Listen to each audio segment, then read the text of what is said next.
Financial stress can be avoided if only we know the factors that really causes us to be financially stressed. So in this video, I want to talk about the remaining 5 factors that causes financial stress. So I've spoken about 5 in the part 1, so you can check it out in the playlist. So let's quickly go into it. Number 6 is no savings or low savings. When you don't have any savings or you have low savings, you tend to be financially stressed, because one thing savings does for you is it gives you a backup, it gives you a leverage in whatever situation you find yourself. Just imagine you don't have any savings and an emergency comes up, contingencies happen in life, and you are not prepared. You don't have any backup for yourself. So before you know it, you are financially stressed. But when you have savings or you have enough savings, and when we say savings, we are talking about like 10% of your income. 10%, minimum of 10% of your income. You can do more than that, but let's say 10%. So what if you don't have savings or you have low savings? What is the solution? Because you need to avoid this. You need to prevent this from happening to you. You just having savings, I can tell you, it gives you a backup. So don't spend all that you have. Make sure you have savings. So what is the way out? Number 1 is discipline yourself to save. Savings requires you to discipline yourself. So you need to deny yourself of some things. You need to delay gratification. You don't spend everything. If you think enough, what you have is enough. Think enough. Think on paper. You will know, okay, where am I splurging? Where am I expending money that I'm not supposed to expend? Life is in phases. You should know the phase in which you are, the phase to stay tight. When you have savings, it helps you to think better. So you are not stressed financially. You can think well. So you discipline yourself to save. Now, what is number 2? Increase your savings. If you have low savings, increase it. Maybe you have been saving 2% or maybe 5%. Increase it. Increase your savings. If you know that 10% is not enough, increase it to 20%. Go back to your budget and say, okay, let me strike this out. Let me strike this expense out.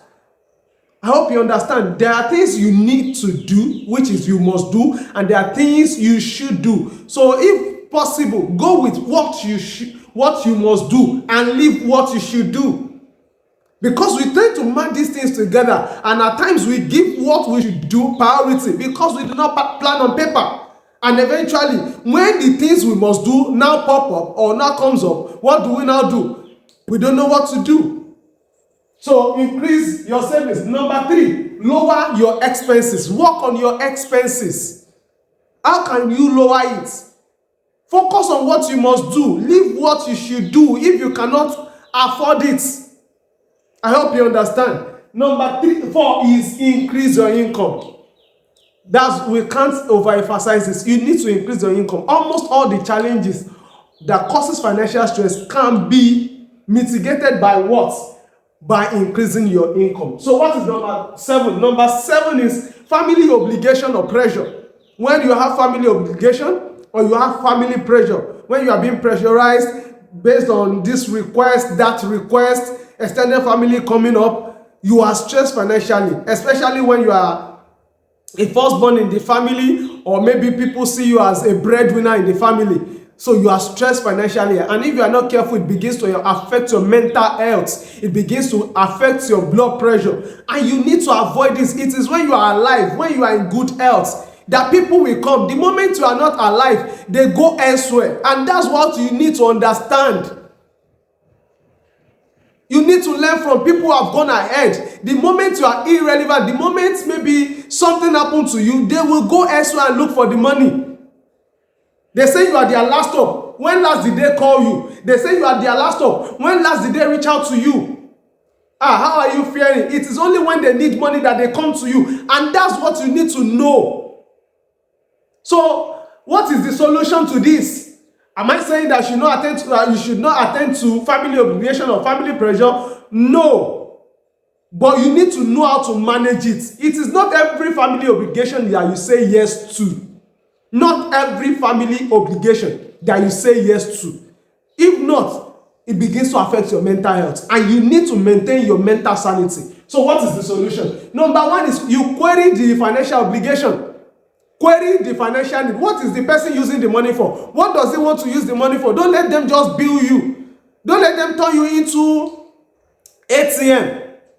I hope you understand. Query the financial need. What does the person need the money for? Maybe he wants to splurge it, maybe on National Bill or something, and you will not be the one bearing that brunt. No. What is number 2? Learn to say no. Learn to say no. One of the highest form of maturity is learning to live above other people's opinion.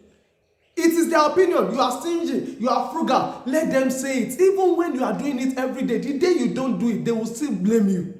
The day you don't blame you, they will still come with entitlement mentality. That's what you need to know about people. You cannot please them. So learn to say no for your own well-being.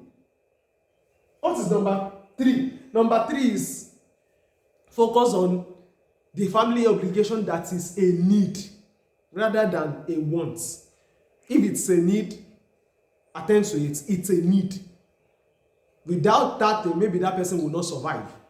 Do you understand? Food, clothing, food, shelter, majorly. Then neglect what it should do. Should do is their desires. So not necessarily you attending to that one. What is number 8 that causes financial stress? Number 8 is inflation. Inflation causes financial stress. Economic conditions. So for instance, when the economic condition is nosediving, people tend to be stressed financially. You just hearing that the bag of rice is up again, is going up on the upper side. It tends to, before you know it, especially when you don't have a solid means of income, it tends to stress you financially. So what is the solution to that one? The solution is live within your means while you work on increasing your means. It's as simple as that. So solution to this, because this is not within your control. It's not within your control. You can control the rest. But this very one is not within your control. So you need to do what? Live within your means while you work on increasing your means. That is just a simple way to solve that. Number 9 is gambling. If you are gambling, it's going to affect you and it's going to stress you financially. I've been there. I was once a gambler, so I'm talking from experience. It will stress you financially, and that's why. What is the solution to gambling? Is think of investing rather than gambling. There are 2 different things. When it comes to gambling, the risk is not calculated. When it comes to investment, the risk is calculated. You are taking a calculated risk by investing, especially when you have done your due diligence, when you have sought information about that thing, then you have at least the fundamental knowledge about that investment. Then you invest in it. You are taking a calculated risk, and you are making sure that, okay, the return on investment is moderate. We are not talking about something that is outrageous, that you know that this is a scam. There are red flags that tells you that this investment is a scam. So that's the solution to gambling. What is number 10?